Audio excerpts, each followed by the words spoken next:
আমরা অনেক সময় নষ্ট করেছি, অনেক সময় নষ্ট করেছি। এখনো ভালো হওয়া যায়, এখনো ভালো হওয়া যায়। রত্নাকর দস্যু তিনি শেষ জীবনে এসে বাল্মীকি হয়ে গেছিলেন, তাই এখনো ভালো হওয়া যায়,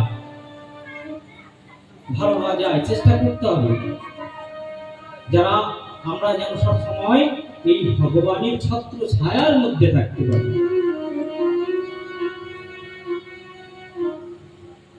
আমরা সবাই জানি অল্প বয়সে ভজন সাধন করতে হবে, অল্প বয়সে করতে হবে, এটা নিয়ম। কিন্তু এতদিন করতে পারিনি, এতদিন করা হয় নাই,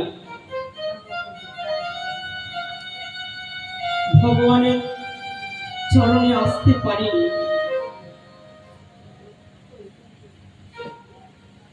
এতদিন কলির প্রভাবের মধ্যে গিয়েছিলাম, কলির প্রভাবের মধ্যে ভেসে গেছিলাম, এতদিন সেই গোবিন্দের চরণে আমি আসিনি। কিন্তু গুরুদেব আমার চুলের মুঠিটা ধরে তুলে বললেন, অনেক সময় নষ্ট করেছিস, এবার আয়, এবার আয়, বৃন্দাবনে আয়, তুই দেখ বৃন্দাবন, তুই দেখ রাধারানী, অনেক সময় নষ্ট করেছিস, এবার এবার দেখ রাধারানীকে, দেখ দেখ ভজন, ভজন, অনেক সময় চলে গেছে, অনেক সময় নষ্ট করে ফেলেছিস, আয় আয়, এবার এবার ভজন কর, তোর আয়ু যে শেষ হয়ে গেল, তোর আয়ু শেষ হওয়ার আগে, অস্তমিত হওয়ার আগে তুই রাধারানীর চরণে আয়। গুরুদেব আমার চুলের মুঠিটা ধরে বলল, অনেক সময় নষ্ট করেছিস,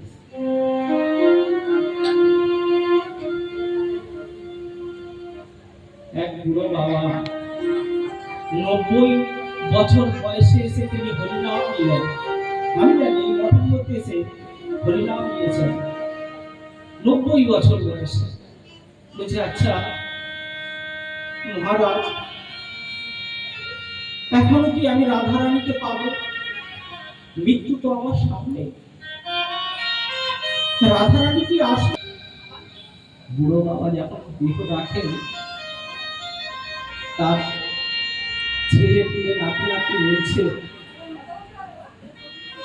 বুড়ো বাবা দেহ রাখার আগে ঠিক এইভাবে এইভাবে ভজন করছে, বসে ভজন করছে, ভজন করছে, বলছে, আর রাধারানী আমি আজকে চলে যাব, আজকে আমার ওই রাধারানী আমাকে ডেকেছে, আমি চলে যাব, রাধারানী আমায় ডেকেছে, ওই নিকুঞ্জ কাননী রাধারানী আমায় ডেকেছে, আমি চলে যাব।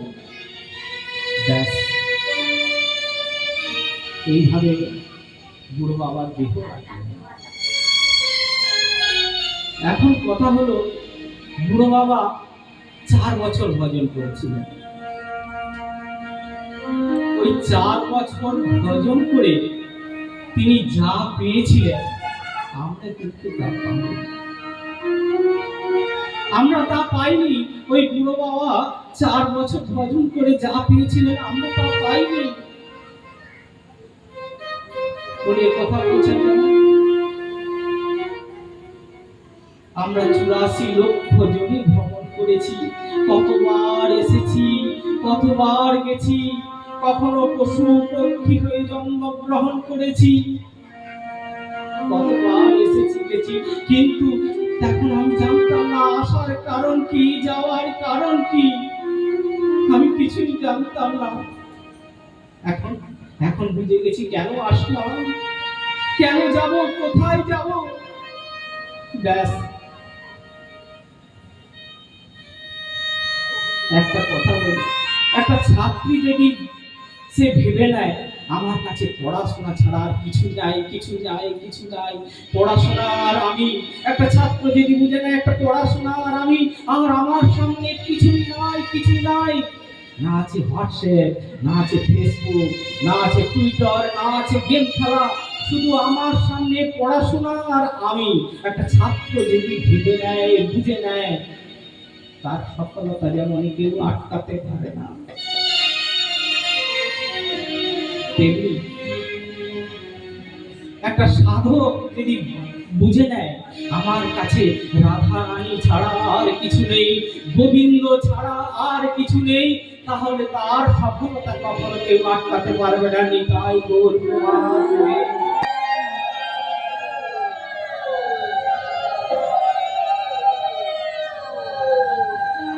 সে কি তোমার ভজনে সহযোগিতা করবে?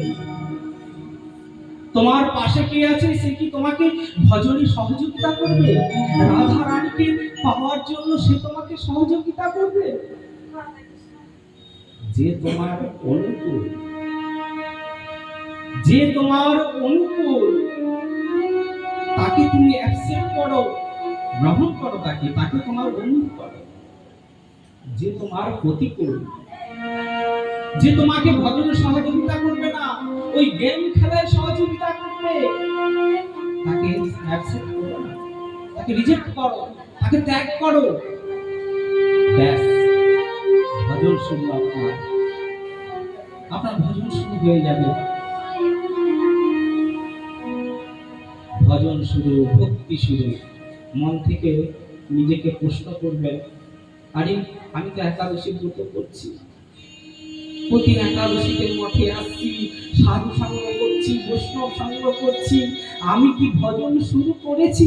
আপনারা প্রত্যেককে নিজেকে নিজে প্রশ্ন করবেন যে আমি ভজন শুরু করেছি।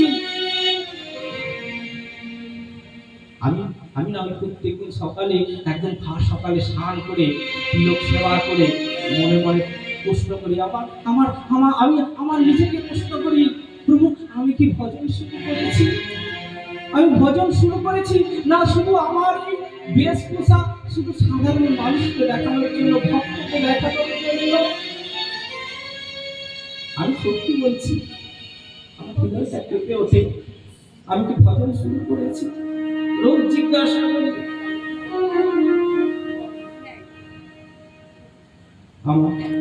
আমার মনকে জিজ্ঞাসা করি, হ্যাঁ আমি আমি কি ভজন শুরু করেছি না শুধু আমার এই বেশভূষা সাধা? ভিতর থেকে উত্তর আসে, না না, তুমি এখনো ভজন শুরু করো নাই, তুমি এখনো ভজন শুরু করো নাই। আমার নিজেকে প্রশ্ন করি, আপনারাও প্রশ্ন করবেন যে আমি কি ভজন শুরু করেছি?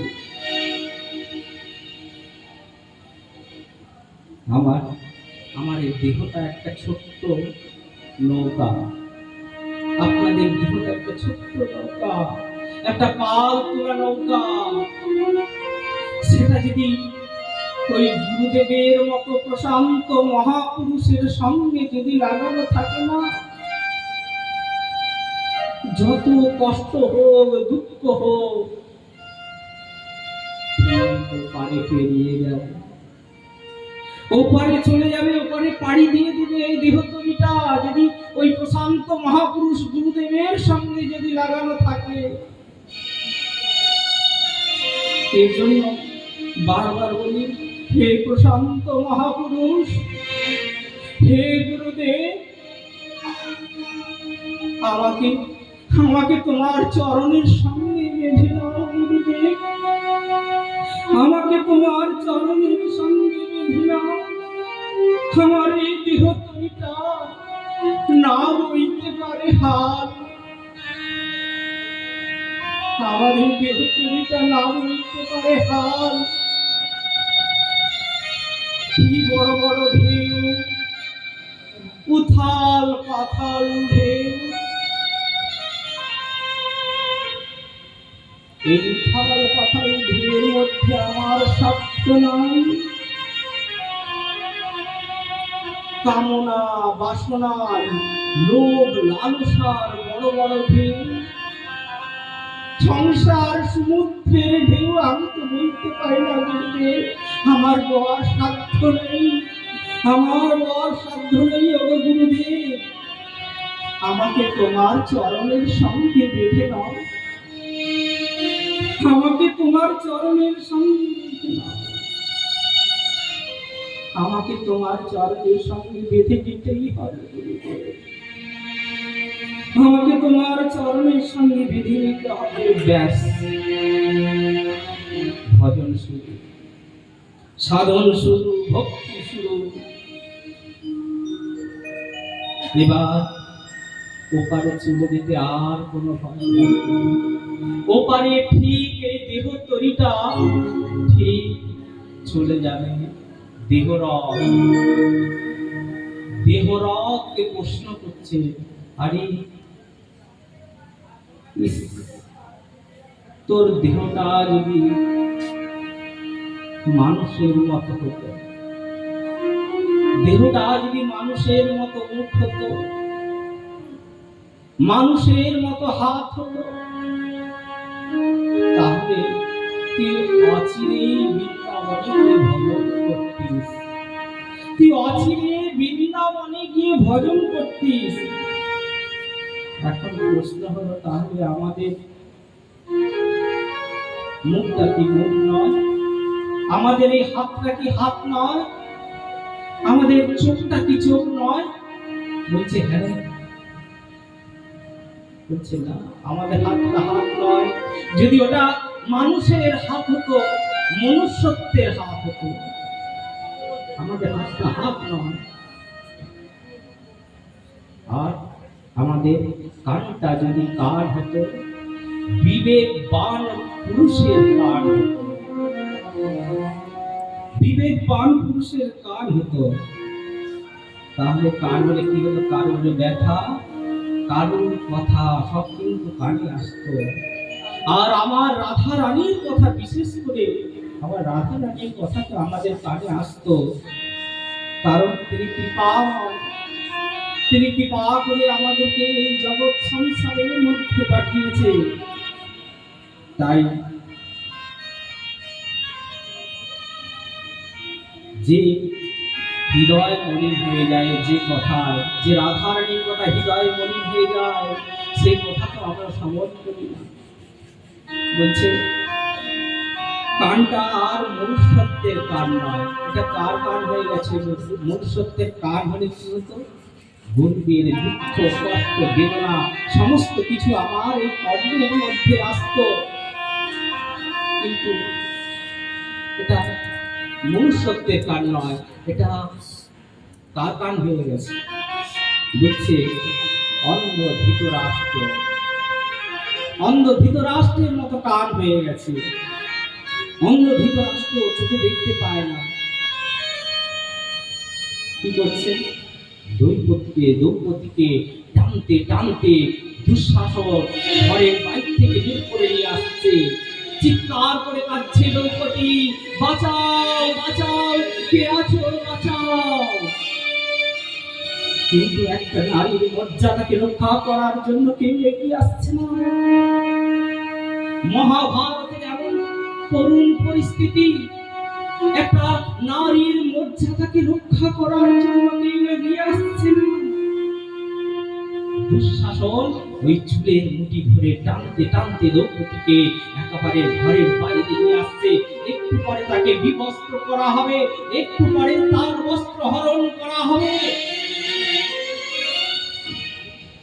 কিন্তু ওই সবাই উপস্থিত রয়েছে দ্রোণাচার্যের মতো গুরুদেব, কৃপাচার্যের মতো গুরুদেব, পিতামহ ভীষ্ম, গঙ্গাপুত্র গাঙ্গেয় উপস্থিত রয়েছেন।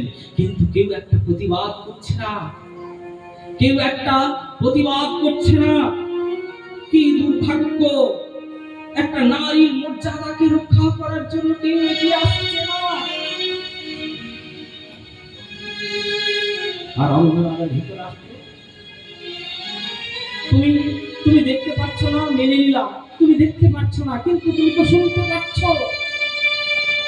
দ্রৌপদী তো তোমার পুত্রবধূ, তুমি বলতে পারছো না তুমি তো রাজা, স্তব্ধ হয়ে যাও দুঃশাসন, দুর্যোধন স্তব্ধ হয়ে যাও, অনেক করেছে আর নয়, এবার শান্ত হও, শান্ত হও। তুমি বলতে পারছো না কেন? তোমার ওই কানটা মনুষ্যত্বহীন বিবেকে কান হয়ে গেছে, বিবেকহীন কান হয়ে গেছে। ওটা যদি মনুষ্যত্বের কান হতো তাহলে তুমি শুনতে পেতে, পুত্র দুঃশাসনকে শান্ত করতে পারতে।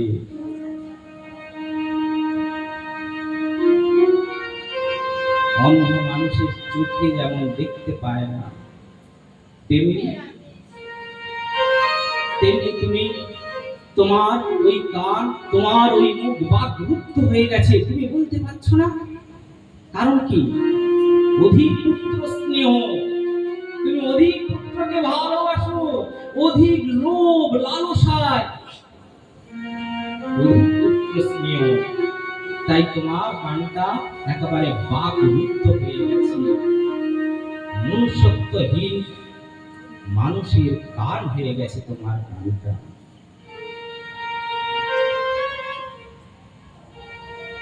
অধিক স্নেহ, অধিক স্নেহ কাকে বলে? একটা ছেলে বলল, বাবা আমাকে একটা বন্দুক কিনে দাও, আমাকে একটা বন্দুক কিনে দাও বাবা।